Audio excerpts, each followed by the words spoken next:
Hi guys, хоббол болонгийнхаа цоо шинхэн дугаарт тавтай морил.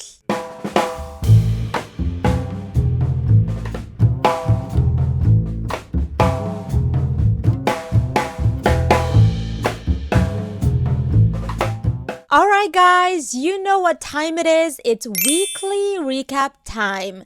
Тим манайхаа ингээд та бүхэнтэйгээ weekly recap-аараа уулзах гэж байгаадаа маш их баяртай байна. За тэгээд өнгөрсөн 7 хоногт weekly recap орж амжаагүй. Тийм учраас өнөөдөр та бүхэндээ зөндөө олон мэдээллүүдийг хүргэх гээд ингээд сууж байна. За одоо ингээд хэдүүлээ шууд эхнийхээ мэдээлэл рүүгээ орцгоё. Эхний мэдээлэл маань болохоор Justin Bieber-ийн тухай байна. Бид бүгдийн хайртай, бүр дурладаг те. Манай одоо weekly recap-ийн байнгын оролцогч шиг Justin-ийн тухай ярих гэж байна. За Justin-ийн тухай юу болов гэхээр энэ болохоор одоо гой мэдээлэл байгаа. Юу гэхлээр Justin маань фэнүүдтэй зориулаад өөрийнхөө Beliebers-үүдтэй зориулаад тийм secret нууц VIP тоглолтыг хийсэн байна заяа. За хэдийгээр VIP тоглолтч гэлээ тикетнийх нь үн бүр үнэхээр хямдхан. Зүгээр нэг тикет нь $50 л үнэтэй. Тэгэд ийм гоё secret VIP тоглолтыг хийсэн байна. За тэгэд энэ нь болохоор ерөөсөө тэгэж хүмүүст урьдчилж зарлагдаагүй, promote хийгдээгүй, Justin ийм концерт хийх гэж байгаа энэ гэж ерөөсөө зарлагдаагүй байжсэн. Гэг үнтхэн яг тоглолтын өмнөх өдөр фэнүүд нь имэйл авсан байгаа байхгүй юу? Яг Justin-ыг бүр ингээд байнга follow хийж идэгтэй ингээд одоо Justin-ы бүх одоо тэр одоо фэнүүдийн subscription энэ гэдэг штэ тий. Тэр юмнууд нь ингээд subscribe хийчихсэн яг тэрхүү фэнүүдэд нь имэйл очсон юм гинэ манайхаа.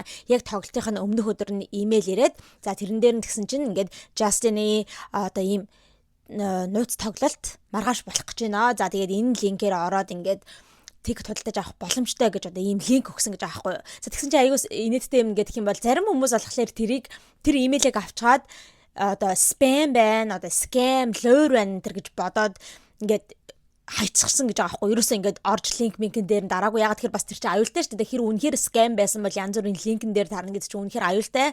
Тийм учраас хүмүүс бүр ингээд зарим хүмүүс итгэхгүй зүгээр ингээд хайчихсан тикет аваагүй. Тэр хүмүүс тэр фэнүүд нь бол бүр ингээд бүртээ өөртөө үзье ядаад ёо дараад ороод үзчихгүй яаваа гэд бүр ингээд бөө юм болж исэн гэж илээ. Одоо TikTok-оор л дөөр юм явж исэн. За тэгээ хэрүү яг азтай ингээд үнэхээр үгүй энэ үний юм болов гэд ороод шалгаад үзсэн хэсэг фэнүүд нь болохоор яг TikTok-ыг нь $50 авч чадсан юм байна лээ. За энэ тоглолт нь хизээ болж өнгөрсөн бэ гэхээр манайхаа 3 сарын 29-ны өдөр Los Angeles-ийн Roxy гэдэг энэ хөө нэг venue дээр болсон юм байна лээ. Тэгээд Roxy нь бол угаасаа маш тийм жижиг venue гэж аахгүй айгу тийм том стадион энэ төр бол биш жижигхэн тийм тоглолтын venue юм байна лээ. За тэгээд одоо зөвхөн invite only буюу зөвхөн тэр урилгыг хүлээж авсан фэнүүд нь л тикет худалдаж авах боломжтой байсан гэсэн үг. За ингэж тикет invite авахаас гадна хүмүүс яаж одоо Justin-ийн ингэж тоглолт хийх гэж байгаа вэ гэдгийг олж мэдэж авсан бэ гэхээр яг тэрхүү Roxy гэдэг venue-ийнх нь өдөр за яг тэр өдрөө өглөөн нь ингээд гаднаа одоо зар тавьжсэн гэж аахгүй. Justin Bieber tonight only гэд ингээд бичсэн байгаа аахгүй.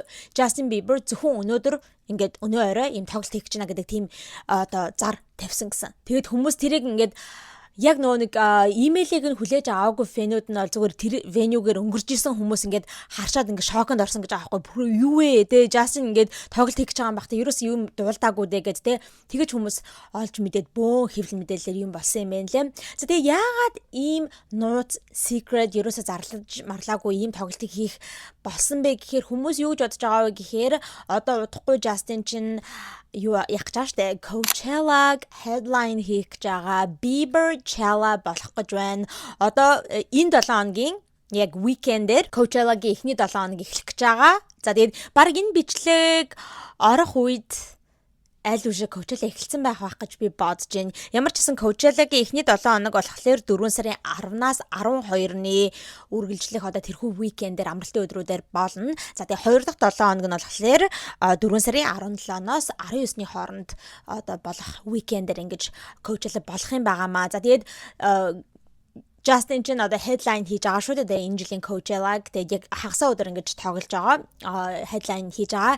За тэгээ тэрэн дээр бол ингэ хүмүүс бүр амар хайптай байгаа шүү дээ. Яагаад тэгэхээр Justin бол ингэ ерөөсөө одоо ингэж бүрэн хэмжээний тоглолт хийгээгүй бүр маш их удсан. За яг хөө сүүлд перформ хийсэн нь болохоор нөгөө нэг Grammy дээр перформ хийсэн. Гэтэ тэр чинь бол ганцхан дууг дуулсан. Тэгээ тэр чинь бол бүрэн хэмжээний өөрийнх нь тоглолт байгаагүй.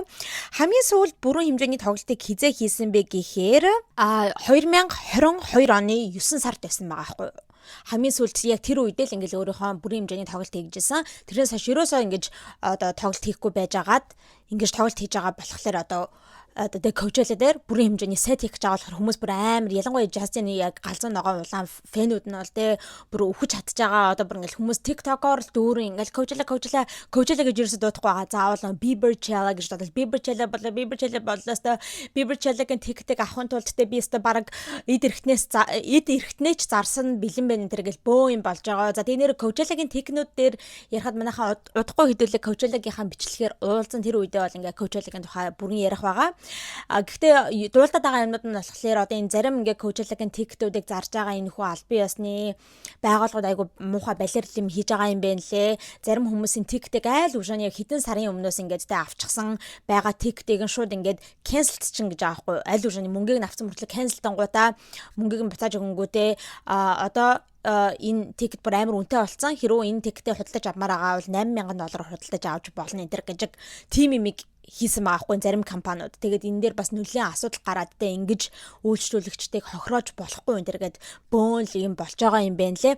Ямар ч гэсэн энэ жилийн коучлаа бол үнэхээр хайптай байгаа. Яагаад гэвэл Justin Bieber-с болоод. За тэгээд хүмүүс энэ 3 сарын 29-нд хийсэн Secret тоглолтыг хүмүүс яагаад Justin-ыг хийсэн бэ гэж бодож байгаа вэ гэхээр нэгт зүгээр тоглолтондоо бэлтэх гээд, коучлаад бэлтэх гээд. Тэгээд яг коучлаад хийх сетнүүдээ хийж байгаа байхаа тий.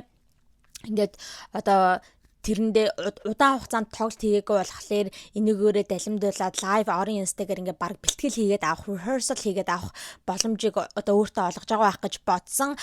Зарим талаараа болохоор хүмүүс юу гэж бодож байгаа вэ гэхээр үгүй Justin яг коучлаад оролцох боломжгүй байсан. Тэг коучлагийн TikTok авч одоо амжаагүй ч юм уу те эсвэл болцоогүй байсан ч юм уу санхүүгийн те тэр фэнүүдтэй ингээд бас бэлэг барих гад хэдийгээр та нартай ингээд одоо 2-7 хоногийн дараа болох гэж байгаа миний коучлаа дээр ирж чадахгүй ч гэсэндээ та нартай ингээд бэлэг барья гэд нэг тийм бэлгийн жамаар те одоо фэнүүдээ баярлуулах жамаар ийм одоо secret тоглолтыг хийж хэсгийн фэнүүдээ баярлуулсан байхаа гэж хүмүүс бодоод байгаа. За тэгээд тэр нэг коучлагийнхаа бэлтгэлийг зүгээр хийх одоо далмин байсан гэж ярьж байгаа хүмүүстээр бол тэр тал дээр болохоор тийм байж магадгүй ингэхдээ энэ тоглолтын дээр болохоор 3 сарын 29-ныхаа тоглолтын дээр ямар ч тийм өөрийнхөө хуучин хит дуунуудаасаа ч юм уу те ингээд өмнөх альбомныхаа дуунуудаасаа дуулаагүй бүх set list нь тэр чигтээ одоо хамгийн сүүлд гаргасан 2 альбом байгаа шүү дээ. Swag гэж нэг альбом ихлэ гаргаад нэг хэдэн сарын дараа дахиад Swag 2 гэд 2 дахь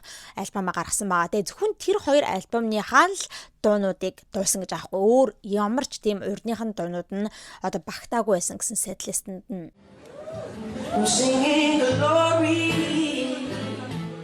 За гэхдээ ямар ч байсан айгүй тийм урт одоо тоглолт байсан юм нэлээ бүр 25 дууг багтаасан set listтэй байсан гэж байгаа байхгүй юу.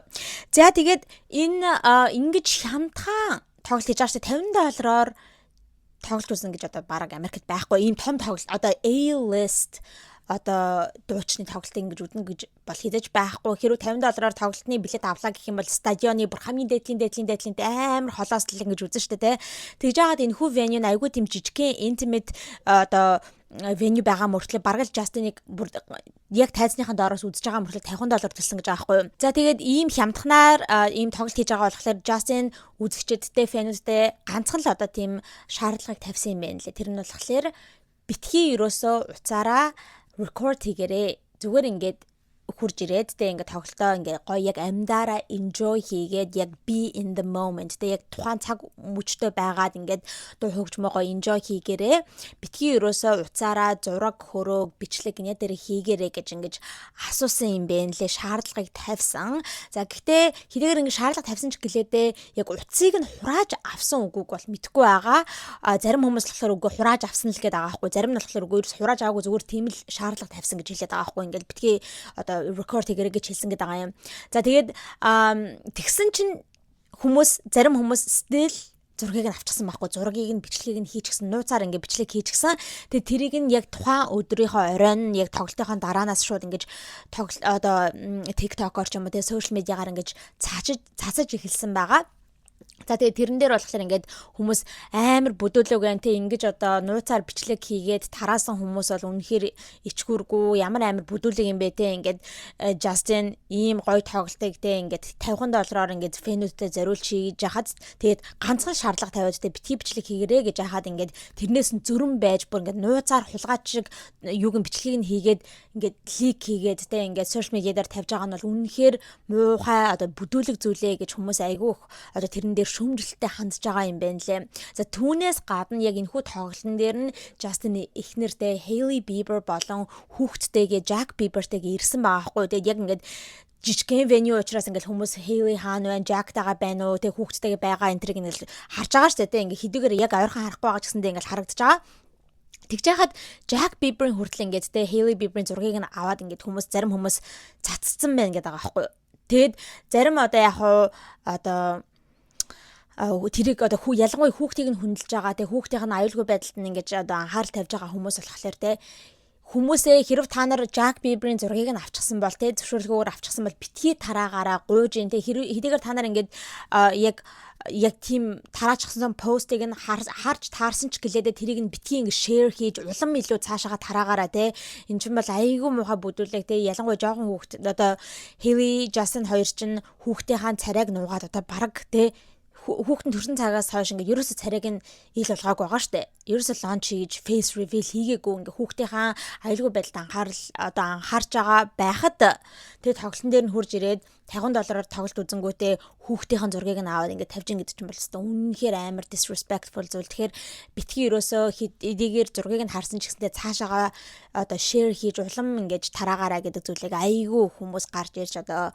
social медиагаар ярьж байгаа. За ямар ч байсан би бол тэр зургийг нь ерөөсө харж амжаагүй байгаа. Ерөөсө надтай гарч ирээгүй. Тэгээ би би хайж үзэхгүй гэж бодсон. Тэгээ та нар хайж үзсэн үү? Би л хайж үзээгүй. Тэгээд бас яг тэгээ тэр хүмүүс ярьж байгаа хүмүүстэй жоохон санал нийлж байгаа байхгүй юу? Тэ үнэхээр жоохон хүүхдийн одоо эцэг эхэн зөвшөөрлөхгүй байхад тэ зөвшөөрөөгүй байхад ингэж жоохон хүүхдийн царайг гаргаад бол хэрэггүй байх гэж бодож байна. За Hailey Bieber-ээс гадна бас ганц хоёр өөр одоо дуучид ирсэн юм байна лээ. Ирж үзсэн. Одоо жишээ нь гэх юм бол SZA ирсэн. SZA ирэх нь бол угаасаа ойлгомжтой байсан. Тэгээ SZA чинь Justin-ийн амар тийм дотных нь найз нь шүү дээ, тийм. SZA-д айгүй хамтардаг. SZA ирсэн байгаа. Tate McRae ирсэн байгаа. Tate McRae ч гэсэндээ Justin, Hailey хоёртой айгүй дотн. Ялангуяа Hailey-тэй айгүй дотн. Hailey-гийн нэг Road brand-ийн нүүр царайнд болж исэн. Тэгээд айгүй дотн учраас ингээд ирсэн юм байна лээ. За би тэр нэг Justin rehearsal хийгээд тэ ингээ Coachella-даа бэлдээд ингэж одоо ийм тоглолтыг хийсэн байхаа гэдэг дээр нэг юм ярих гэж мартчихсан байна. Тэр гэхдээ яг үнэн биш байж магадгүй. Яг тийм зорилгоор хийсэн биш байж магадгүй. Яагаад вэ гэхээр яг өнөөдрөөс эхлүүлээд ингээ TikTok дээр айгүйх юмнууд яваад ирсэн байхгүй. Тэр нь болохоор нэг яг Coachella болдог хэсэг байдаг шүү дээ, тэ. Яг тэр одоо ойр хавьд амьдардаг хүмүүс ингээд юу яцсан байхгүй. Уцаараа бичлэг хийчихсэн. Ингээд Justin юунда Coachella-даа бэлдээд ингээ rehearsal хийж ийна гэд. Яг тэг бүр ингээ амар чанга хөгжим сонсогдож байгаа байхгүй. Тэгэхэд бол ингээд Justin хуучныхаа дунуудаас ингээ дуулж байгаа нь сонсогдож байсан. Ингээ бэлтгэл хийгээд нэг sorry энэ төр ингээ тоглогдож байгаа нь сонсогдож байсан. Тэгэхээр энэ тоглолтын дээрээ болохоор энэхүү нууц тоглолтын дээр болохоор зөвхөн шинэ гарсан альбомныхаа дунуудыг дуулсан гэхээр одоо яг тэр яг Coachella-даа л бэлдээд Coachella-гийнхаа setlist-ыг бэлдээд ингээд зүгээр rehearsal маягаар хийсэн гэдэг нь бол бас үнэн биш юм шиг байгаа байхгүй тий. Ягаад тэгэхээр хуучныхаа дуунуудыг одоо ингээд дуулаад иж штэ. Одоо Coachella дээр дуулах гад ингээд бэлдээд байгаа учраас. За ямар ч байсан Justin ингээд яг тоглолтоо дуусгахдаа see you soon guys гэж хэлсэн юм байна лээ. За удахгүй уулзъя гэж хэлсэн. За тэгээд энэ дээр болохоор хүмүүс нэг болвол нэг Coachella-гийнхаа тухай ярьж байгаа. Тэгээ одоо ингээд дараагийн 7 хоногт уулзцаая гэж хэлж байгаа байж магадгүй. Эсвэл энүүгээрээ бас хинт өгөөд удахгүй энэ swag гэдэг энэхүү хоёр альбомаараа аялын тоглолт хийх гэж байгаа байж магадгүй. Тэрийгээ бас жоохон ингээ хинт хийх гээд те удахгүй хэдүүлээ дахиад уулзъя. Тэгээ аялын тоглолтоор дахиад уулзъя гэсэн маягаар хэлж байгаа байж магадгүй гэж хүмүүс үзээд байгаа юм байна лээ. За ямар ч байсан ингээд Justin маань өөрийнхөө тайзан дээр иргэн ирж байгаад бол тэ хүмүүс маш их баяртай байгаа, фэнүүд маш их баяртай байгаа. Айгу удаан хугацаанд перформ хийхгүй байж байгаад Grammy дээр перформ хийсэн одоо ингээд сая бүрэн хэмжээнийхээ secret тоглолтыг хийсэн минь одоо ингээд Bieber-Chella боллоо тэ. За тэгээд цаашлаад ингээд бас энэ шинэ гарсан альбомаараа аялын тоглолт хийгээ яваасаа гэж хүсэж гин. За тэгээд ямар ч гэсэн ингээд industry дээр буцаж ирж байгаад маш их баяртай байна. За нэрээ далмаар нь хэлэхэд би өмнө бас нэг Coachella-гийн headline хийж байгаа хүмүүсийг танилцуулахдаа тэр бичлэгэн дээр ярьжсэн. Justin бүр ингээ Coachella-гийн headliner-суудаас түүхэнд ингээ байгаагүй хамгийн их одоо цалинг авч байгаа юм байна лээ. Урд нь ерөөсөө тийм их хэмжээний мөнгөөр дийл хийжсэн, гэрээ хийжсэн Coachella-гийн headliner artist байхгүй юм байна лээ. Тэгээд маш их мөнгөөр одоо ийм гэрээ хийж чадсан байгаа. Тэгээд хэлжсэн шүү дээ тэрхүү бичлэгнэр би менежерүүдээр ч дамжуулж, агентлаг интерьерээр дамжуулж энэ хүү гэрээ хийгээгүй. Яг өөрөөрөө ингээ Coachella-гийн organization хүмүүстэй ингээд дийл хийгээд гэрээг байгуулж чадсан байгаа юм. За тэгээд одоо энд хүргээд хэдүүлээ энэ хүү Justin Bieber-ийн тухай яриаг өндөрлөе. Тэгээд удахгүй хэдүүлээ Coachella-гийнхаа бичлэгээр уулзаад Bieber-Chella-гийн тухай илүү дэлгэрэнгүй ярилцгаая. За манайхаа дараагийн ховж болохоор бас жоохон Justin-тэй холбогдох юм байна. Бүр яг шууд ч холбогдохгүй л дээ. Гэхдээ Justin-тай ер нь холбоотой сүлбэтэй дандаа байдаг. Тэгээд түүхтэй байдаг. Хүний тухай ярих гэж тэгээд ойлгомжтой хин гэдгийг та нар угсаа мэдсэн байгаа. Selena Gomez, ex-n Selena Gomez байгаа. Selena Gomez цаан чин жирэмсэн болсон гинэ. She is expecting, okay, pregnant. Yes.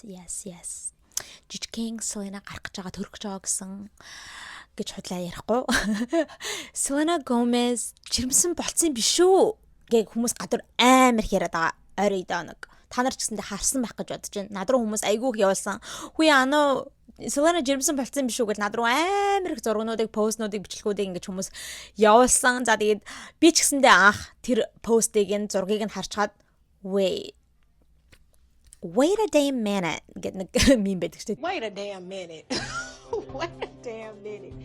Тэрнтэй адилхан wait a damn minute гэж байгаа юм шиг. Тэгээ би бүр шоконд орсон. Хүй энэ үнэхээр Selena Gomez чинь жирэмсэн болцсон байх та гэд. Яагаад вэ гэхээр Selena саяхан болж өнгөрсөн 4 сарын 2-ны өдөр болж өнгөрсөн Rare Beauty-гийнх нь шинэ одоо крем гарч байгаа юм байна лээ. Foundation, matte foundation гэсэн. Тэрнийхээ лончонд зориулаад нэгэн тийм ивентийг хийсэн байгаа хгүй Лос Анжелест. За тэгээд тэрхүү ивентэн дээрээ Selena нэгэн плачиг өмсөж очсон байгаа. Тэр нь болохоор Prada-гийн тийм t-shirt dress гэж байгаа байхгүй юу? Яг тийм ягаан өнгийн жоохон puffy дөө те тийм dress байсан. За тэгээ энэ нь болохоор 2000 Prada-гийн 2026 оны хаврынхан collection-д орсон ийм плач юм байна лээ. За тэгээд энэ плач нь зүгээр тэр ер нь загвараас нь болоод гэх юм уу нэг тийм puffy dress учраас миний одоо энэ хажууд зураг гарч байна те. Тийм puffy dress учраас хүмүүс албаар ийм сонголтыг хийсэн байна. Тэ ер нь одоод чинь тэгдэг дээ ингээд жирэмсэн болчоо тэрийгээ ингээд зарламааргүй байгаа үедээ гиг үнтх амар тийм puffy юмнууд хувцснууд өмсөд ирдэг ч юм уу ундаг ч юм уу те эсвэл нэг гиг үнтхэн ингээл oversized юм өмсөд ундаг штэ те ингээл амар тийм oversized jacket ч юм уу oversized shirt ч юм уу те тэгэл яг санаж байгаа бол та нар Rihanna бол айгүй амар сайн нуудаг байсан те Met Gala дээр ирэхтэйс та бол амар тийм puffy хувцсан албаар ингэж өмсч ирж мэрээд л те. За тэгээд хүмүүс тэрнээс нь болоод хүү хин Selena Gomez чи яг л жирэмсэн болцсон юм байна. Тэгээд албаар ийм сонголтыг хийсэн юм байна. Тэгээд түүнээс гадна зарим ингээд нэг зургнууд байгаа аахгүй бичлэгүүд нь ч юм уу те Reel, TikTok энтрүүд нь харахад ингээд жоохон ингээд тонгоож монгоох ч юм уу жоохон ингээд хүмүүстэй ингээд нийлж мэлээ далиж малих ч юм уу тэрэнд нь ингээд харангуй тайлт ингээд гизэн нэрээ цаанаас нь цухуугаадж байгаа юм шиг харагдаад тэгээд хүмүүс окей яг бүр жирэмсэн болчихж гэж ингээд бөө юм болсон ба. Тэгээ би бас анхаарчаад те окей ястал жинхэнэ жирэмсэн болчих гэж бодоод гэтээ би бодоод цаахгүй. Үгүй ямар сайн юм бэ? Selena Gomez чи өөрөө те нэг баг нэг жилийн өмнө лөө нэг сэтгүүл ярилцлага өгж байхдаа хэлсэн те ингээд өөрийнхөө өвчнөөсөө болоод lupus бас нэг өөр ямар ч бахан өвчтэй шүү дээ те ингээд тийм учраас тэднээсээ болоод өөрөө хүүхэд одоо тээх боломжгүй гэж одоо ярьж исэн. Тэгээд тийм болохоор одоо хэрэв хүүхэд тээх юм бол өөрт нь айгүй тийм одоо хор учралтай гэж байгаа байхгүй юу. Яг хүүхэд олох боломжгүй гэж бол хэлээгүй юм байна лээ. Зүгээр хүүхэд олоход хэцүү өвчнөөс нь болоод тэгээ олчихсон үед яг жирэмсэн болчихсон үед хүүхдээ төрүүлэхэд маш их хүндрэлтэй. Нэг бөөртэй, лупустэй, өөр янз бүрийн autoimmune disease-үүдтэй те ер нь биенийхээ байдал жоохон хэцүү шүү дээ. Selena Gomez чинь тэгээд тийм болохоор ангиу хэцүү гэж ярьжсэн. Гэхдээ ингээд дандаа хүүхдтэй болохыг мөрөөддөг те бүр хүүхдтэй болно гэж ярьжсэн. Тэгээд хүмүүс бол ингээд Benny-тэй суусныхан дараагаас бол энэ хоёр нэг бол surrogate те тэгч ихийг ашиглах байх. Эсвэл бол хүүхэд adopt хийх байх те өргөж авах байх гэж бодож исэн. Гэтэл гиг үнтхээ ингээд нэг имплант юмсаг гараад ирсэн чинь хүмүүс ингээд бүр шокнд орж байгаа байхгүй. Тэгээ би хэсэг тэгж бодчоо за тэгж ярьж исэн юм чи арайч тэгж өөрийнхөө эрүүл мэнд дээр те ийм амир risky зүйл хийхгүй байх те гэж бодоод эрсдэлтэй зүйл хийхгүй байх гэж бодсон боловч би яг энэ постыг харахаас өмнө энэ Rare Beauty event-ийнх нь өмнөх хэдхэн хоногийн өмнө нэг Rare Beauty-гийн TikTok-ыг харсан чинь нэг инфлюенсертэй нийлээд яг дандаа нэг тийм инээдтэй тийм скит хийдэг инфлюенсер эмэгтэйтэй бид нэрийг санахгүй нэнд оруулжээ.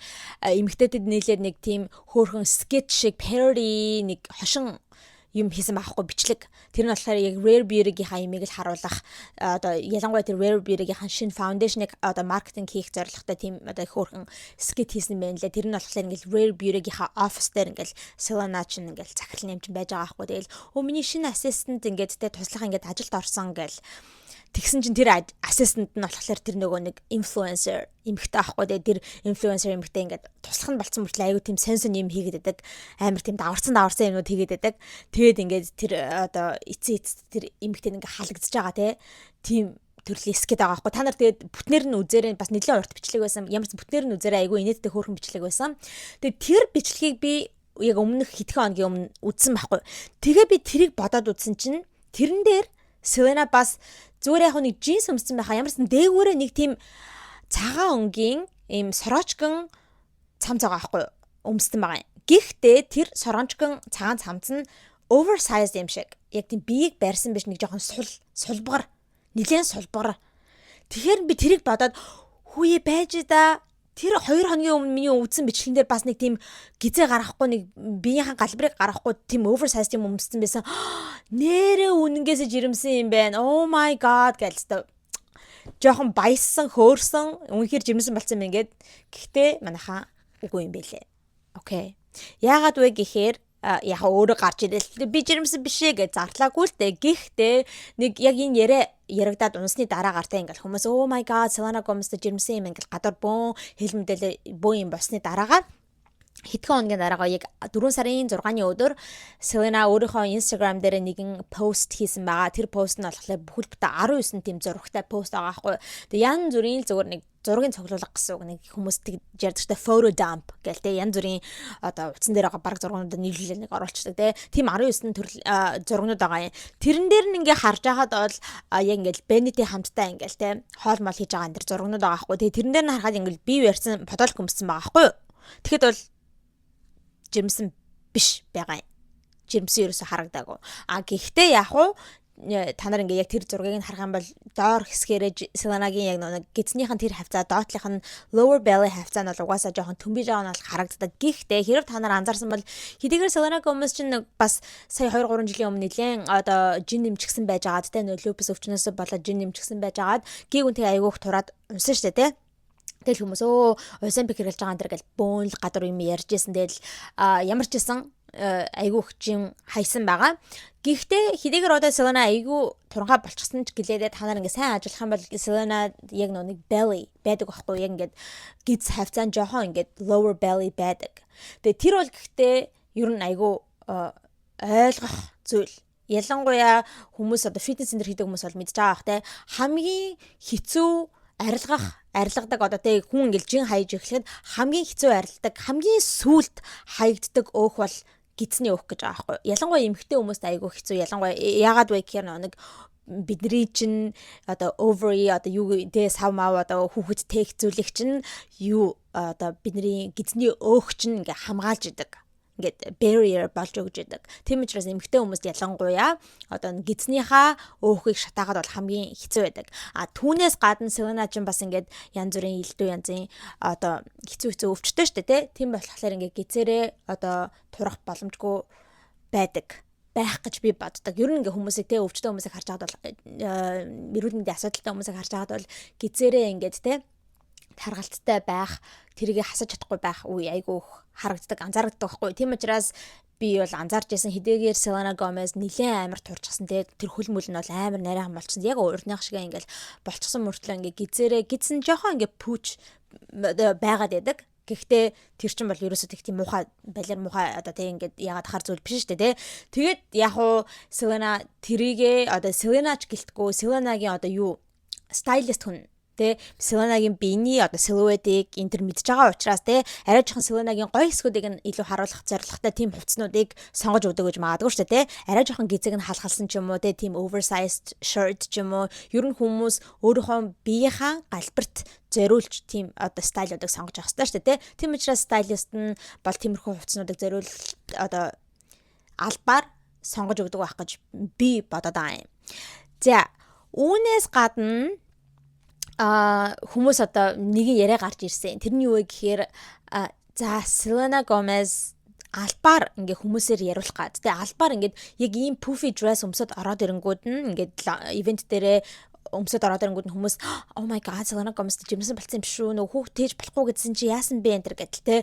Тэгэл яриад унна гэдгийг нь мэдээд албаар тэрийг мэдсэн учраас тэгээд эн чинь нөгөө нэг айгүй чухал ивент байгаа шүү дээ. Өөрийнхөө брендийнхаа шинэ бүтээгдэхүүнийг лонч хийж байгаа учраас тэгээд тэрийг яриулахын тулд шинэ бүтээгдэхүүнийг яриулахын тулд ингээд ийм сонголтыг хийсэн албаар ингэж хүмүүсээр жирэмсэн болцсон байна гэдэг юмыг яриулах гэж. Тэгээ ингээ хүмүүс тэгдэж штэ сайнаар шируулсан бай муугаар шируулсан бай хүмүүсээр яриулж байгаа л тохиолдолд те ингээд одуудад ч юм уу одоо ийм олны юм хийдэг бизнес хүмүүст айгүй чухал байдаг штэ хүмүүсээр яриулж хүмүүсийн аманд байна л гэдэг чинь ингээл бас хүмүүс бизнесийг нь одоо орж үзэн бүтээгдэхүүнийг нь орж үзэн Rare Beauty-гийн ямар крем гарсан ингээл ороод үзэн ч гэдэг юм уу те тийм учраас ингэж хүмүүсийн анхааралд орохын тулд одоо энэ хүү product launch-о илүү successful илүү олонд таниулахын тулд ийм сонголтыг албаар PR маягаар хийсэн байх гэж зарим хүмүүс ярьж байгаа. Тэгээд maybe that could be it too. Эсвэл зүгээр л үнэхээр тэр плаж гоё харагдаад тэ үнэхээр гоё санагдаад өмсөн ч үж болох юм. Тэгээ ер нь бол өөрт нь аягүй гоё цогчсон гэж бодож байгаа. Тэгээд аягүй гоё baby pink өнгөтэй тэ тийм гоё ягаан өнгөтэй dress байсан. За тэгээд та нар энэ тал дээр бол юу гэж бодож байна? Та нар Selena-г ингээл албаар ингээ PR маягаар ингэж өмсөн гэж бодож байна. Эсвэл өөрт нь зүгээр л тэ плачин таалагдсан болоод л өмсөн гэж бодож байна. Эсвэл стайлист нь тэ ингээд тэ би чи илүү гоё ингээд тэ яг тэр хэсгийг жоохон асуудалтай хэсгийг чинь нуугаад өгье гэсэн маягаар ингэж өмсүүлсэн байх гэж бодож байна. What do you guys think?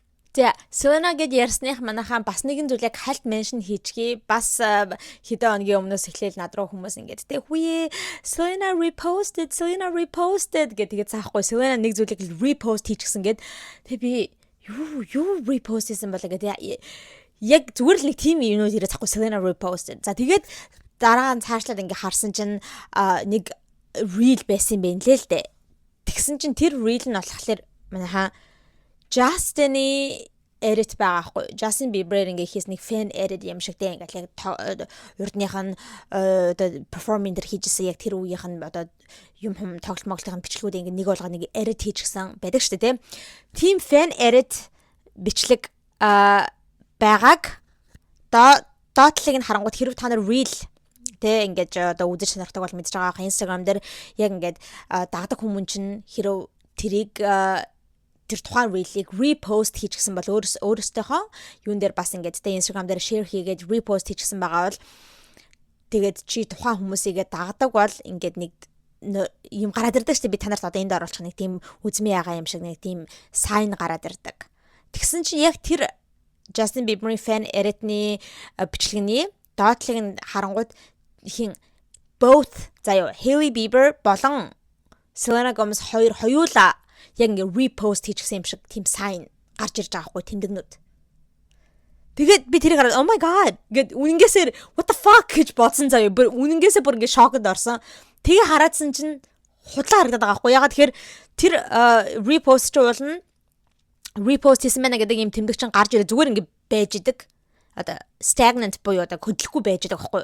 Тэгсэн чинь тэрийг харангуй та нар ингээд ажиглангууд ингээ хөдлөөд байгаа байхгүй юу. Ингээ дээшээ доошоо болоод ингээ хөлбөлзээд тэгдэггүй шүү дээ. Жинхэнэ репост хийсэн тийм тэмдэг бол ингээ дээшээ доошоо хөлбөлзэж ингээ хөдөлж мүдлээд байдаггүй. Тэгсэн чи тэр болохоор ингээ хэвигийнч тэр Selena-гийнч тэр ингээ дээшээ доошоо болоод хөдлөөд байгаа байхгүй. Тэгэхээр угаасаа тэрэн дээр угаасаа дарж үзэж болдог штэ. Хэрвээ дараад тэ үнэхээр тэр хүн репост хийсэн байх уу гэж дарж үзэж болдог. Тэгээ дарах гэсэн чи угаасаа дарагдахчгүй байсан. Тэр нь юу вэ гэхлээр тэр тухайн религ хийсэн хүн тэр Justin Fan Eric хийсэн хүн албаар тим юмыг тим айконуудыг албаар ингээд бичлэгэн дээр тавьсан байгаа байхгүй юу.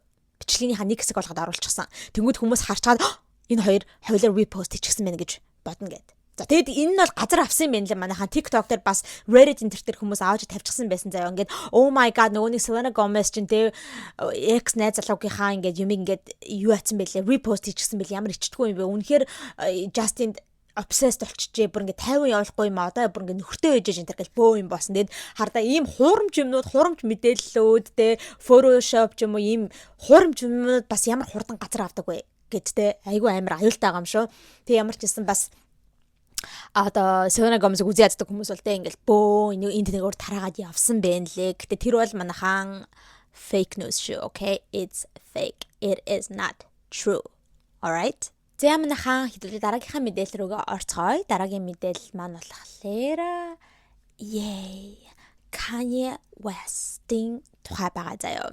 За Kanye West бас ер нь Justin-тэй адилхан заяа манайхан Америкт тоглолт хийхгүй зөндөө удаж байгаад сая Америкт тоглолтоо хийсэн байна.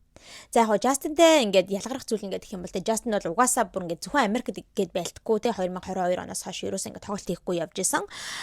Kanye-гийн хувьд бол тоглолт хийсээр байсан. Ер нь бол сүүлийн жилүүдэд айгүйх тоглолтууд хийсэн. Гэхдээ хизээч Америкт биш. Манайхаа айгүйх Азийн орнуудаар, Солонгос, Япон энэ төрүүдээр ингэж тоглолт хийжсэн. Ерөөсөө Америкт тоглолтоо хийхэ болчихсон байсан. Тэр нь бол шалтгаантай. Та нар шалтгааныг нь мэдэж байна уу?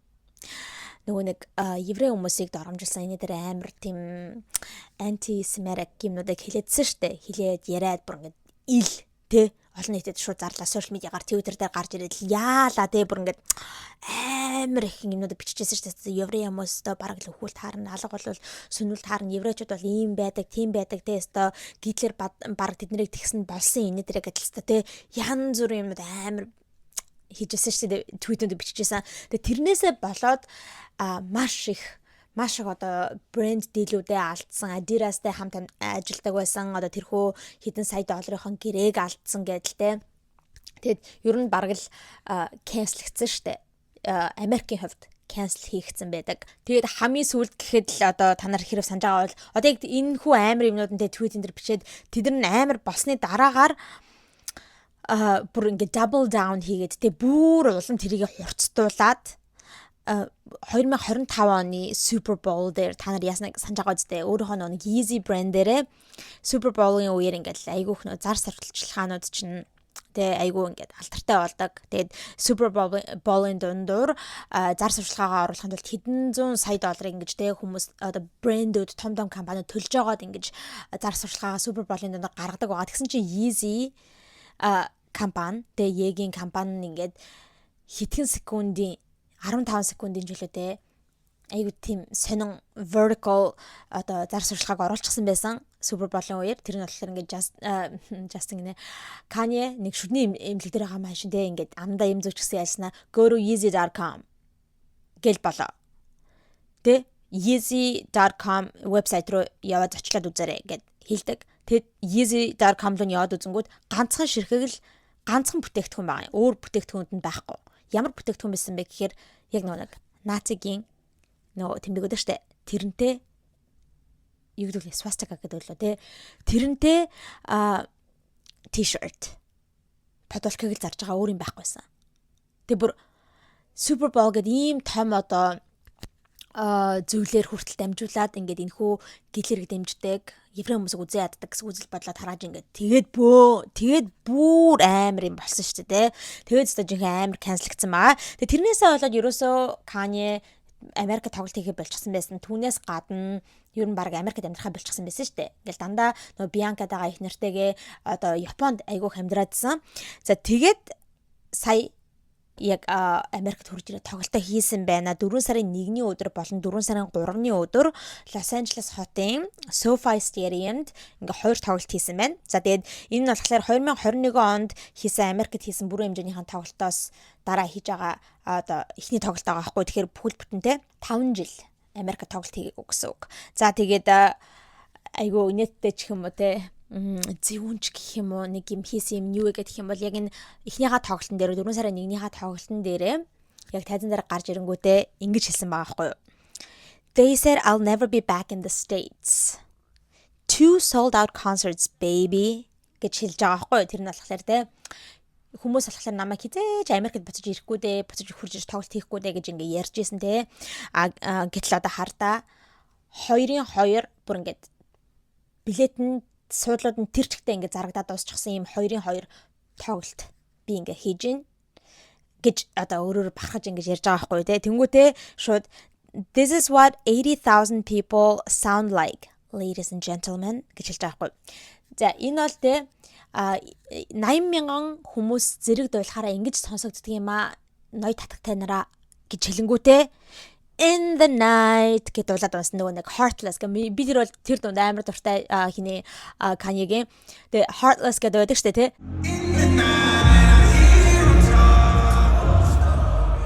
тэрийг шууд ингээд дуулаад эхэлж байгаа хгүй in the night на на на тэнгүүтээ шууд зогсож байгаа өөрөө дуулахад болчихж байгаа дуу хөгжим нь бол явж байгаа хгүй тэгээ зүгээр ингээд микрофоноо ингэсэн чинь тэр чихтэй одоо 80,000 үзэгч байгаа юм байна л да тэрхүү стадионд нь тий үзэгчт нь зүгээр өргөжлүүлээд дуулаад ундаг. Kanye дуулахаа болчихж байгаа гэсэн үг. Тэгээ бүр тэр чигтээ стадион ингээ тэр чигтээ амар дуулж байгаа байхгүй тэрхүү heartless гэдэг үг юм. Бүр хэдийгээр яг тэр стадионд нь байгаагүй амьдаар үзээгүй ч гэлээдээ утасны цаанаас ингээ үзэж байгаа ч гэсэндээ баг goosebumps авмаар заа ингээ бүр ингээ би иржмээр амар тийм my god ийм амар алдартай хүн шүү дээ гэж баг бодохоор. Тэгээд Kanye энэгээр ер нь юу ч хэлэх гээд байгаа вэ гэхээр те хүмүүс намаа ингээл cancel таал те Америкт cancel талцтай хүмүүс чамаг өстой сонсгоо боллоо өстой тэ жифэнэтгүй боллоо чи ингэсэн тэгсэн гэл байгаа боловч харал та. Still тэ би ингээд 2-2 шоуг ингээд тэр чигтээ дүүргчихсэн байна. Тэг хүмүүс бол бүх хүмүүс миний дог мэддэг. Би бол ийм л хүн гэж байгаа юм шиг тэ тэрийг харуулж байгаа юм шиг албаар ийм зүйлүүдийг хэлээд ингээд одоо фэнүүдээр дуулуулж эхэлсэн баа. За тэгээд нийтдээ 32 дууг perform хийсэн юм байна лээ team setlistтэй байсан. За тэгээд өөрөөхөө айгуу тийм iconic дуунуудаас дуулахаас гадна одоо саяхан шинээр альбом гаргасан юм байлээ. Тэрийг нь бол би мэдээгүй манайхан 3 сарын 28-ны өдөр Bully гэдэг нэртэй шинэ альбом гаргасан юм байна лээ. Тэрхүү альбомныхаа шинэ дуунуудыг бас ингээд дуулсан, perform хийсэн гэсэн. За түүнээс гадна өөр одоо artistуудыг тоглолтын дээр авчирсан байгаа юм. Одоо чинь гэх юм бол Travis Scott гарч ирсэн байгаа. Тэгээд хүмүүс л wow Travis Scott dance бүр ингээд нэг Kardashian-ы эмэгтэйчүүдийн ex-үүдийн цуглаан болж байна. Гэлс амар их юм ярьжсэн. За тэгээд Travis Scott-тэй нийлээд энэхүү Bully гэдэг одоо альбомд нь орсон шинэ дуу Father гэсэн баха. Тэр дуунд одоо хинтээ Travis Scott-тэй хамтарсан учраас одоо Travis-ыг авчирсан юм билээ. Гэтэ Travis бас өөрийнхөө одоо iconic болсон хит дуудаа бас дуулсан юм билээ. Ганцаараа жишээ нь хэм бол Finn гэдэг байдаг шүү дээ. Тэр одоо дууга дуулсан. Тэгээд нэр Father гэд тэр дууныхаа тухай ярьснаас би та нартай хэлжсэн шүү дээ. Ингээд шинэ тэрхүү дууныхаа клипэн дээр нь би яг энэ өмнөх бичлэгэн дээр ярьсан байхгүй юу? Нэг Michael Jackson-ы тухай хийсэн Deep Dive-ныхаа бичлэг part 2 дээр ярьсан нэг Kanye-гийн Travis Scott-тэй хийсэн шинэ дуун дээр нэг Fabio Jackson гэдэг яг нэг Michael-ыг дуурайдаг impersonator хүн сууж илээ гэж тэгсэн шүү дээ. Тэр чинь энэ дуу байхгүй юу? За тэгээд нэр та нар сонсож үзээгүй бол сонсож үзээрэй бас айгүй гоё дуу байлаа. Клипэн ч гэсэндээ маш их сонирхолтой. Travis Scott-аас гадна Lauryn Hill-ыг бас урьж авчирсан юм байна лээ. Тэгээд хамтдаа ингэж perform хийсэн байгаа. Тэгээд тэр нь бол бас хүмүүст амар таалагдсан. Oh my god, Lauryn Hill гэл тэм. За түүнээс гадна манайхан Kanye-гийн охин, том охин North West бас гарч ирсэн байгаа. Та нар санаж байгаа бол North чинь бас тухайн үед амар жоохон байсан. Тэр ч одоо хэдэн настай юм бэлээ. Бараг 4-5 настай хаа. Тэгээ тийм үедээ ингээл What are those? These are shoes. What are those? Гэнэг тэг ингээд микрофон барьсан яг Kanye-тэй хамт тэг аавынхаа тоглолтоор гарч ирээл ингээд перформ хийгээдсэн шүү дээ. Жохон бахтай ингээд зүгээр ингээд дуулж байгаа бол биш те зүгээр л ингээл what are those these are ингээд нэг юм chant хийгээдсэн тэгсэн чинь тэр ингээ Kardashians-ийн нөгөө шоун дээр нь гардаг штэ reality шоун дээр тэрийг ингээл Kim харчаал бүр ингээл охиноор амар бахархаалтай уйлж муулаад тэгсэн чинь хүмүүс what the fuck те юунд нь бахархаад байгаа хүүхэд чинь тэнийг юм шиг what are those гэл ийм хийж ийн тэгж яхад юундаа уйлж муулаад ямар тэнийг юм бэ гэд тэгээд яг тэр үед нь яж байгаа нэг North my best friend Penelope гэлгөө нэг Penelope руу заадаг Courtney-ийн охин тэгсэн чи тэр үед нь ингээд камер нь Penelope руу боссон чинь Penelope бүр what the fuck гэсэн царайтай юм шиг те яагаад намайг додоод байгаа юм бол ичмэр юм а гэсэн царайтай байна тэр гэл хүмүүс бас гадуур тэр үед ингээд хошин юм болж байсан шүү дээ social media-гаар дөөрөө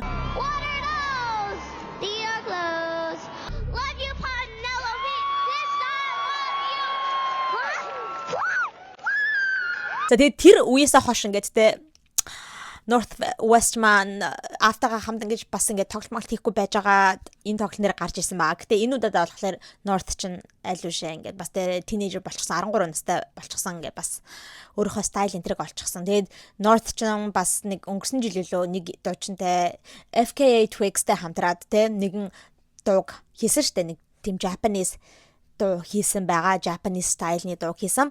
Тэгээд аавынхаа тоглолтноор гарч ирээд ингээд perform хийсэн ч юм уу ингээд perform хийсэн байгаа юм аа.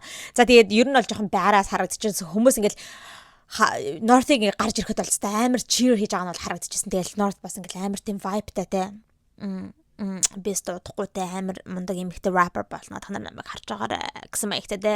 Ингээд гарч ирсэн маа. Тэгээд ер нь бол бидний мэддэг одоо дуучдын маань celebrity хүмүүсийн маань хүүхдүүд ер нь дараагийн generation гарч ирж дуучин муучин болчих гол лээ шүү дээ. Одоо жишээ нь Blue Ivy бас алаад явж ин цаачин бол бүр те бүжигчин өстой алж өгж байгаа юм лээ. Jay-Z нэрээ сайхан ярилцлаганд орсон байна лээ. Тэгээд Blue Ivy-г хоёр заахгүй бүр амар тийм бүр цаанаасаа тийм artist хүн гэж байгаа байхгүй. Тэгээ бүр ингээд амар сайн бүжгэлдэг. Түүнээс гадна төгөлдөр хуур өөрөө тоглолдог гэж байгаа байхгүй. Өөрөө сонсголоороо тоглолдог. Хизээж багш магш авч өгөөгүй. Тэгээд ээж аав хоёр нь те Beyoncé, Jay-Z хоёр ингээд багш авч өгөө яг ингээд үнэхээр яг сургаад properly ингээд сургаад training өгөө гэдгсэн чинь Blue Ivy болохоор үгүй би юусэн ингэж те багшаар сурмааргүй байна. Би өөрөөрөө сурна гэд.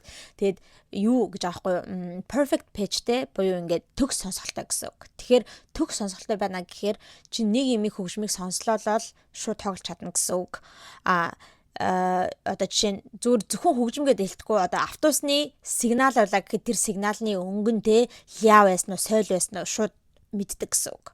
Сонсож байгаа чимээ болгоныхоо нотыг нь мэддэг гэсэн үг. Тэрийг чинь perfect pitch гэдэг. Тэгээд хин Blue Ivy бол тийм perfect pitchтэй тийм болохоор ингээд шууд өөрөө сонсголоороо төгөлдөр тоглолдог гэж тэгжсэн. Тэгээ ер нь айгүй янз бүрийн төрлийн авьяастай юм шиг байлээ. Бүжиглэх, дуулах, ханиа дээрээ те.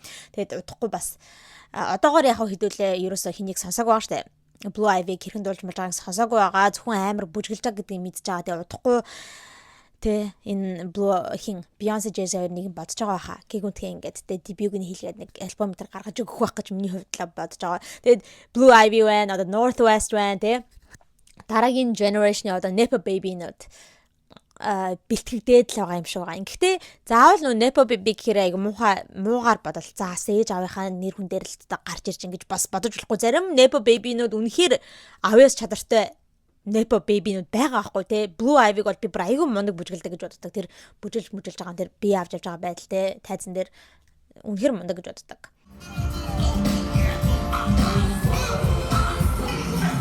За тэгээд энэхүү тоглолтын үеэр бас Bianca нөө эхнэр нь Bianca Censori яг Kanye-гийн хүүхдүүдийг ингээд асраад явж байгаа нь харагдчихсан. Take care хийгээ явж байгаа нь.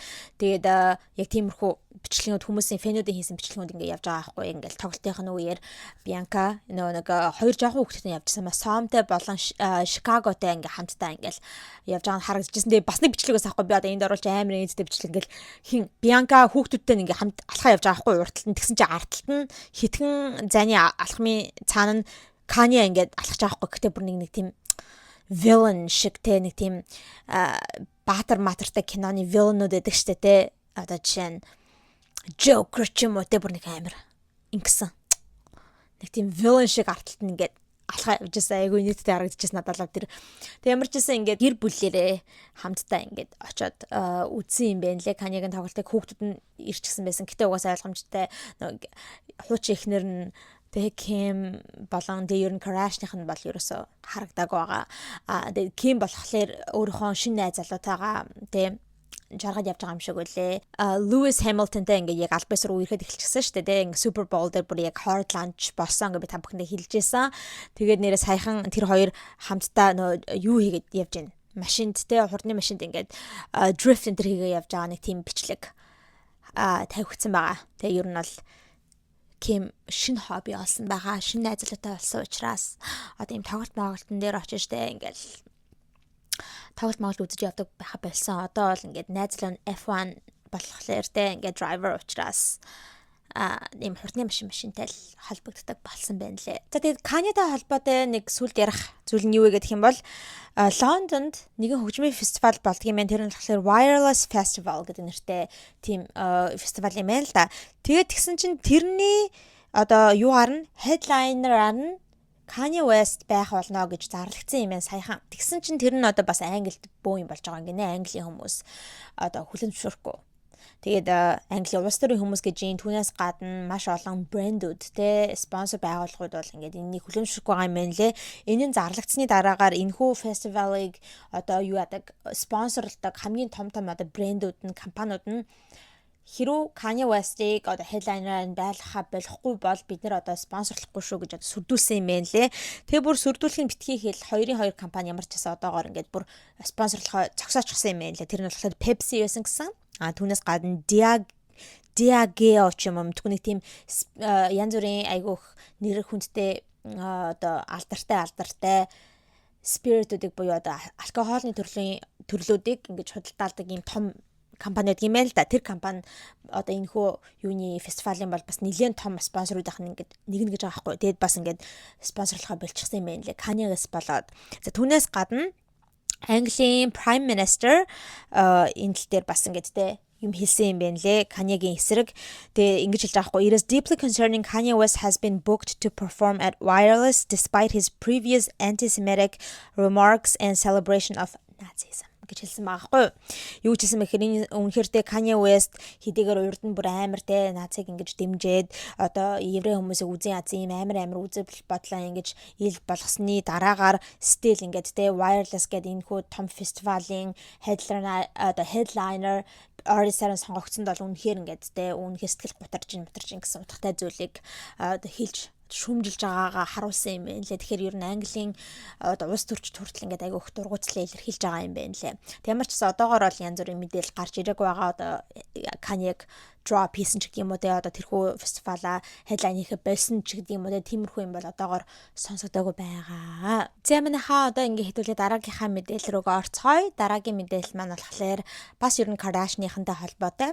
Khloe Kardashian болон Lamar Odom хоёрын тухай ярих гэж байна. За тэгээд Lamar Odom бол те угаасаа хүмүүс сайн мэдж байгаа байх NBA player байсан. Тэ айган мундаг сагсан бөмбөгийн тоглогч ийм одоо эрэгтэй байгаа шүү дээ тийм.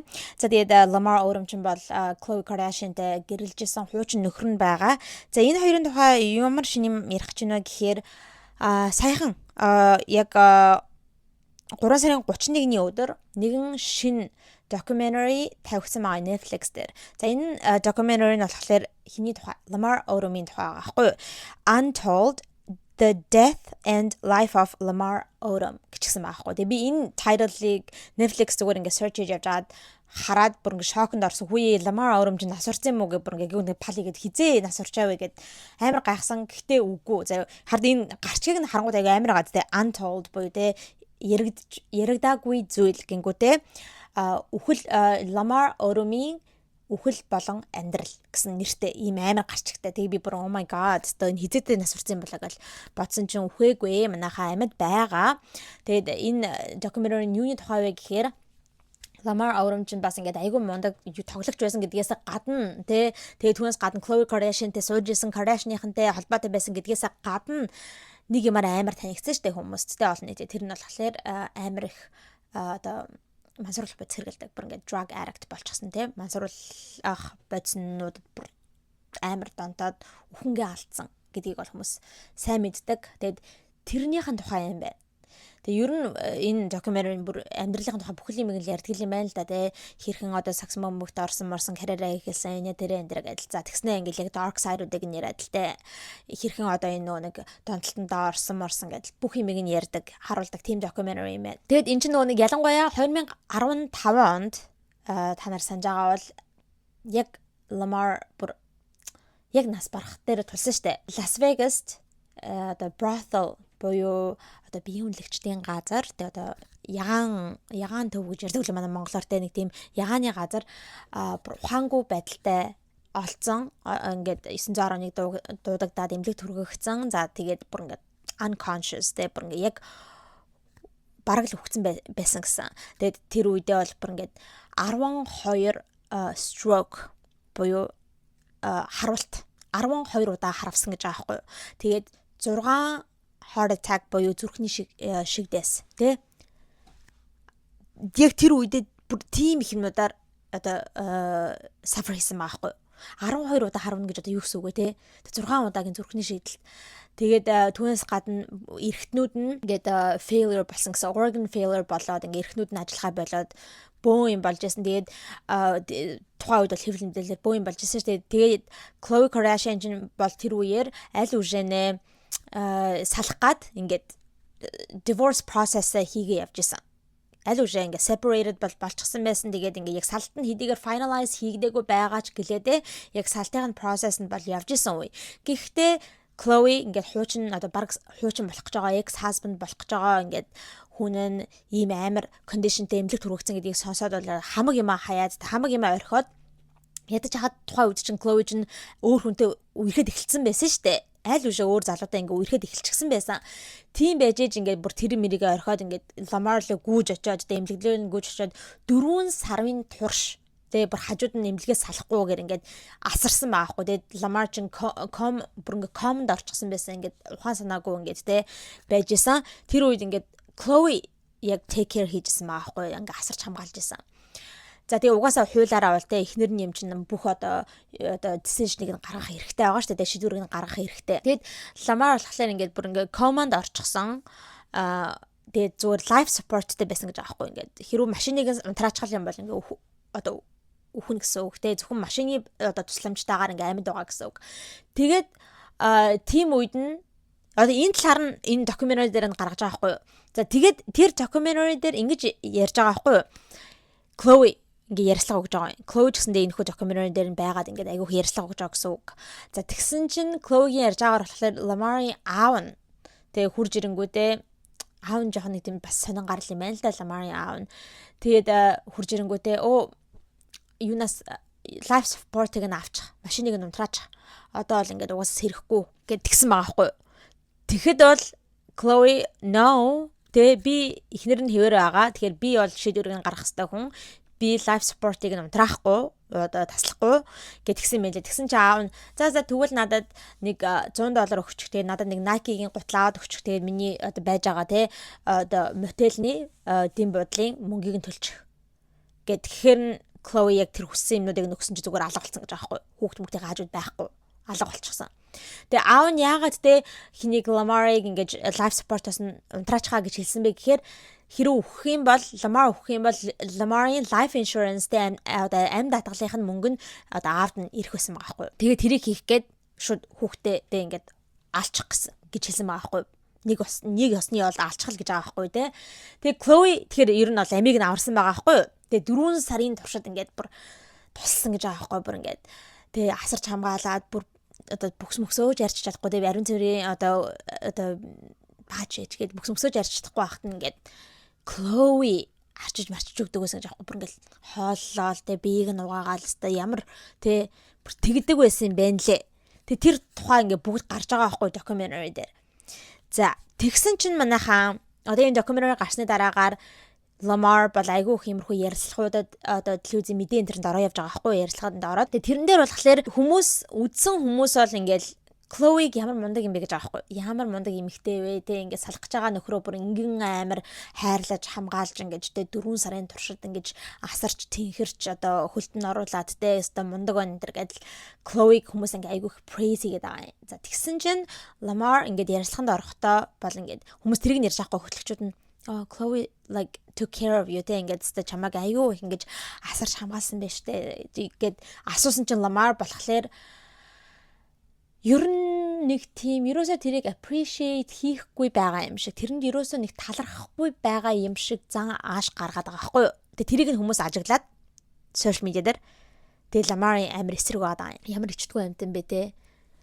Ингээ хуучин их нартай өөрийг нь ингээд асарч хамгаалсанд баярлаа гэд хэлчихээ оронд гаргаж байгаа зан нэг appreciate хийсэн биш юм шиг гээд яг нэг ярьсанаар ингэж аахгүй юу ингээ те Chloe took care of you те ингээд чамайг ухаангүй ахт чи ингээ бүр ингээд асарч хамгаалсан байж та гэсэн чинь Lamar юу ч хэлсэн мэхээр yeah she did but God took care of me the most гэж хэлсэн байхгүй юу гэж өнөөхөр те тийм Chloe ер нь намайг асарч хамгаалсан гэхдээ хамгийн их намайг одоо асарч хамгаалж те тэнхрүүлсэн хүн бол зүйл бол бурхан гэд бурханыг ярьсан байна. Бурханд баярлах хэрэгтэй гэд те. За яг хуу тэгж бодож болно шүү дээ. Хэрвээ яг шашиндаа итгэдэг бол ингээд те God бурхан намайг ингэж яасан масан гэж итгэх нь зөв.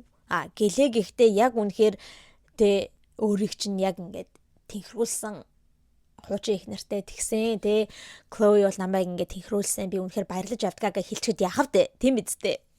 Зүгээр тэгэл хэлчихэд тэгээд тэгэж ерөөсөө баярлж талархахгүй байгаа юм шиг ярьсан ярианаас нь болоод хүмүүс ингээд Lamar-ыг амар үзээ ядаад гадуур стэйчдгүй юм тийм аа тэргээд түүнээс гадна яг энэ хүү докюментари дээр нь харуулж байгаа байхгүй ингээд Lamar Chloe-тэй ингээд яриад байгаа байхгүй тэгээ Chloe-гийн нэг найз өдөг штэ те нэрийг мартчихлаа тэрнтэй ингээд ярьж байгаа тэр хоёртой ингээд ярьж байхад бол ингээд Chloe-гийн найз нь хэлээд байхгүй Lamar чи санаж нь ингээд хин бол ингээд чамайг те бүр ингээд Chloe бол ингээд чамайг амар асарч хамгаалсан штэ те тэгээд бүр чи чамайг ингээд бүксээ харчихдаггүй байх чи бүксийг нь арчаад өгдөг байсан энэ гал тэгсэн чинь Lamar болохоор би тухайн үед те command байсан ер нь ухаангүй байсан тэгэхээр бараг миний бүксийг бол хин арцныг би мэдэхгүй байна. Тэгэд хүмүүс л надад те Chloe арцсан гэж хэлээд байгаа юм. Тэгэд бодвол Chloe л арцсан байлгүй дээ. Ягаад гэвэл өөр хүн хажууд байгаагүй юм чи Chloe л арцсан байлгүй дээ гэд нэг ерөөсө тэрийг те тэрэнд нэг баярлж байгаа энэ тэр юм ерөөсө байхгүй байгаа байхгүй ярьж байгаа ярианаас нь.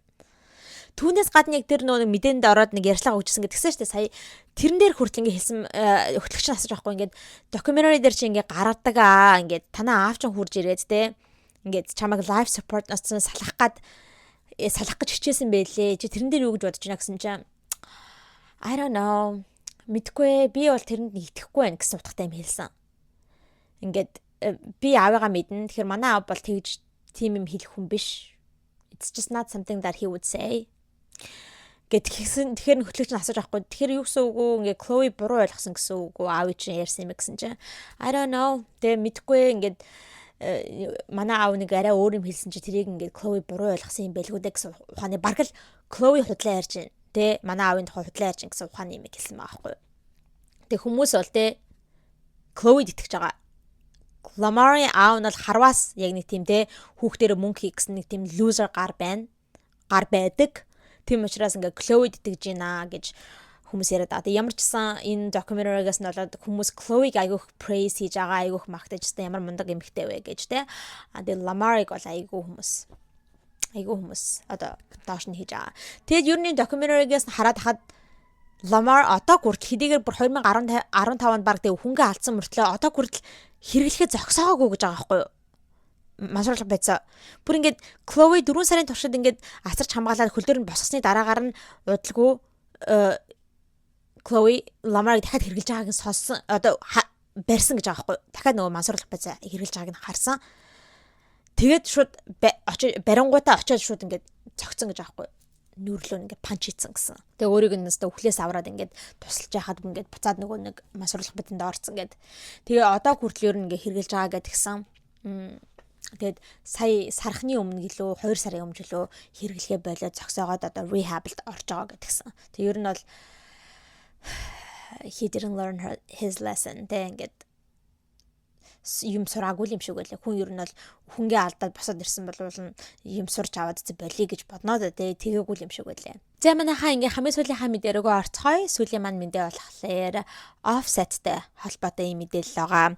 Offset сая өнгөрсөн нэгдүгээр өдрийн орой Flora Mojing нэгэн зочд буудалтай холбоотой байдаг юм одоо казинод явж агаад яг гадаа нь буудуулсан байна. За тэгээд яг нөө valet хэсэг гэж байдаг шүү дээ. Нөө машиныг чинь ингэж хүмүүс авчирч өгч өгдөг те. Ингээд машиныг чинь тавьчихад ингээд урталт нь авчирч өгдөг. Яг тэр valet хэсэгт нь одоо нэгэн зодон болсон гэж аахгүй. Тэгээд яг эцэст нь ингээд зодон бүр ингээд цаашаад хурцтаад тэгээд одоо яг offset-тэй маргалдчихсан хүн ингээд бууцсан юм байна лээ. Тэгээ ашгүй одоо яг тийм амар амь насанд нь эрсдэлтэй газар нь буудаагүй юм шиг байлээ. Ямар ч гэсэн эмнэлэг түргэгдээд одоо бол ингээд зүгээр гайгүй байгаа гэсэн биеийн байдал нь бол Offset-ийн гайгүй байгаа гэсэн ерөөсөө тийм одоо эрсдэлтэй зүйл бол байхгүй байгаа юм байна лээ. Тэгээд одоо яг энэ бууцсан хүнийг нь барьж аваад одоо ингээд шоронд хийчихсэн байгаа юм байна лээ одоогоор. За тэгээд ер нь бол энэ rapper-ууд чинь ингээд иймэрхүү юм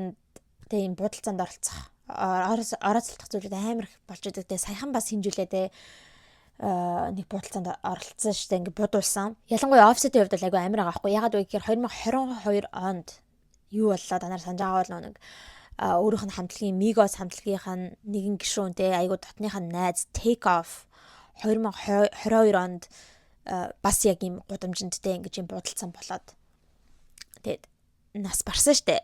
Тэгэхээр одоо өөрөө бас ингээд те найзыгаа тэгж өгөхийг харсныхаа дараагаар одоо ингээд өөрөө ийм бодолцоонд оролцож байгаа нь бол ингээд өөрт нь бол айгүй амар байсан байх. Гэхдээ ямар ч байсан ингээд амьд минд гарсан байна. За тэгээд Cardi B бол энэ дээр ямар ч тийм мэдээлэл энэ хийгээгүй байгаа. Тэгээд одоо X нь болчихсон шүү дээ. Одоо яг divorce нь бол finalize хийгдээгүй л байгаа л да те ингээд бас жоохон маргаантай байгаа. Гэхдээ ерөн салчихсан байгаа. Гэхдээ те бүгд бүтэн 3 хүүхдийнх нь аав нь за тэгээд гэхдээ хүмүүс ингээ яриад байгаа байхгүй Offset Cardi B хоёр нийлчихсэн байх магадлалтай гэд яагаад вэ гэхээр манайхаа нэр энэ талаар би нэг Super Bowl-ийн тухай halftime show-ны тухай бичлэг гинэ гэж жагаад ингээд тэрэн дээрээ хадгалж аваад тэгээд тэр бичлэгийг бүр хийхээ болчихсон. Тэгээд ер нь хийгээ болчихсон манайхаа зөвөр нэг яг ингээд амар ингээд юу авах гэсэн чинь бичлэг хийх гэсэн чинь зориулаад halftime show би нэг урдны жилийн halftime show-н дээр ингээд бүр зориулаад бүтэн бичлэг хийжсэн шүү дээ те. Гэхдээ тэр нь болохоор нэг Kendrick Lamar-ийн performance нь үнэхээр яриуштай байсан учраас ингээд бүтэн бичлэг гарчихсан. Тэгээ яг энэ хиний Bad Bunny-гаар ингээд бүтэн бичлэг хийгээд тэгсэн чи яг ерөөсөө нэг яриад байгаа юм байхгүй. Тэгээд тэгэхээр за болио гэд тэр Super Bowl-ийн halftime show-ны бичлэгийг хийгээгүй шүү энэ жил окей манайхаа. Тэгээ тэрэн дээр бол нь яриа гэж бодчихсан байхгүй юу гэхээр Stefon Diggs чинь нэг Cardi B-ийн шинэ найз залуу шүү дээ те ингээд сүлд төрүүлсэн хүүхдийнх нь baby number 4-ийнх нь baby daddy тэ эцэг нь. Тэгээ Stefon Diggs-ийн баг нь яг Super Bowl дээр тоглож исэн. Одоо тэмцээнд нь тэ тоглосон. Тэгээд яг тэр үе дээр ингээд бүүн гадуур яриа болсон байхгүй юу гэхээр яг Super Bowl болохоос өмнө ингээд Cardi угаасаа тэрэнд нэрчсэн байсан. Cardi угаасаа нэг Bad Bunny-гийн нэгэн дууных нь perform хийж ахтан дууных нь хэсэг дээр нь ингээд оролцсон байхгүй. Дуулаагүй л дээ. Гэтэ зүгээр баахан ингээд нэг хүмүүс одууд ингээд бүжгэлж байгаа хэсэг байдаг. Тэрэн дээр нөгөө нэг influencer Alex Earl байсан, Jessica Alba байсан, Carol G, Becky G, Cardi B гэдэг ямар олон бинүүд вэ те G B B. Тэр ийм алдартай хүмүүс бас ингээд бүжгэлж байгаа хэсэгүүд байхгүй. Тийм учраас Cardi B ер нь жоохон Super Bowl-ийн halftime show-нд оролцсон гэсэн үг юм. Тэгээд яг Super Bowl болохоос өмнө ингээл гадуур ингээл хүмүүс ингээл ярьцлаган дээр авал явж байдаг шүү дээ. Тэр үед ингээ Cardi B-гээс нэг хөтлөгч ярьцлага авч авахгүй. Тэгээ Stefon Diggs юу гэж хандаж хэлмээр байна гэдгсэн чинь good luck гээ ядаад байхгүй. Уул нь л найз залуун шүү дээ, хүүхдийнх нь эцэг. Тэгээ хүмүүс ерөөс салцсан малцсан гэж бодоагүйсэн байхгүй. Ерөөс тийм мэдээлэл байгаагүйсэн. Тэгээ хүмүүс найз залуудаа Stefon Diggs юу гэж хэлмээр байна одоо тоглолтод нь тэмцээнд нь юу гэж хэлмээр байна гэсэн чинь амар тийм санаа. Good luck гэд тэ амжилт хүсье гэд ингээ яваад гисэн. Тэгээ хүмүүс энэ хоёрстой яг салцсан юм шиг байна те нэг маргалцсан ч юм уу хэрэлцсэн ч юм уу тийм байгаа юм шиг байна.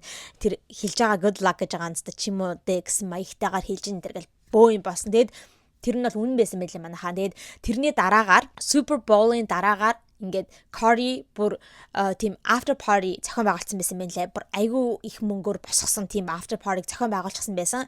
Гэхдээ тэрэндээ оролцоогүй гэж аахгүй. Өөрөө зохион байгуулсан мөрөглөө тэрэндээ оролцоогүй. Stefan Diggs ч тэр after party-нд очиагүй. Тэгээд уул нь бол зохион байгуулж байгаа хүмүүс нь аль нь ч оролцоогүй. Ингээ Cardi B ч ирээгүй, Stefan Diggs ч ирээгүй. Тэгээд тэр after party-ны юу болоог юм шиг үл хэдийгээр аль үжнээ бэлдээд айгүй их мөнгөөр ингээд organize хийчихсэн мөртлөө. Тэгэл хүмүүс окей энэ хоёр бол ингээд тэ салчихсан юм байна. Эсвэл ингээд хэрэлдчихсэн юм байна. Энэ төргээд юм боо юм ярьжсэн. Тэгээ тэр нь бол үнэн байсан юм байна лээ манайхаа. Яасан бэ гэсэн чинь Stefan Diggs чинь бас нэг та нар бас нэг бичлэгээр хэлжсэн шүү дээ. Нэг жилд баг 3-4 эмэгтэйг жирэмсэн болгосон. Маш олон хүүхдүүд нь зэрэг төрсөн. Тэгээ ер нь айгүй их олон тэрнээсээ ч өмнө айгүй олон хүүхдүүдтэй. Айгүй олон baby мамануудтай заяа. Тэгсэн чинь Stefan Diggs-ийн яг тэр тоглолтын дээр Super Bowl дээр нэг baby мамаа хүрээд ирсэн юм байна л да хурж ирэнгүүтээ хүүхдтэйгээ ингээ хамт хурж ирэнгүүтээ Stefan Diggs-ийн ээжтэй хамтдаа ингээ суугаад нэг хэсэгт суугаад ингээ тэмцээнийг нүцсэн гэж аахгүй. Тэрийг нь Cardi B сонсчоод өөр baby mama-ны ирэх чинь гэдгийг сонсоод уурлаад тэрнээс олж хэрүүлсэн гэдэг аахгүй. Ямар ч байсан тэр цаг мөчөөс хойшоо энэ хоёр дахиж хамтдаа харагдаагүй манайхаа. Үнэхээр салчихсан юм байна лээ. Тэгээ одоо Cardi B чинь тоглолтоо явж байгаа шүү дээ. Тэр үедээ бол айгүй ихтэй ингээд үзэгчтэйгээ яриад те. Энэ тэнийг эрэгтэйчүүд ямар ч битгий боломж олоог те. Эднэр бол бүгдээрээ л хуурна энэ гэсэн утгатай зүйлийг айгүй үзэгчтэй хэлжсэн. Тэгээд fuck them энэ гэсэн утгатай зүйлүүдийг хэлсэн. Тэгэхээр хүмүүс окей энэ ингээд салчихсан юм байна ингээд одоо олж мэдсэн байгаа юм. Тэгээ ер нь хүмүүстэй Stefan Diggs-ийг хүмүүс ингээд хилээдсэн шүү дээ.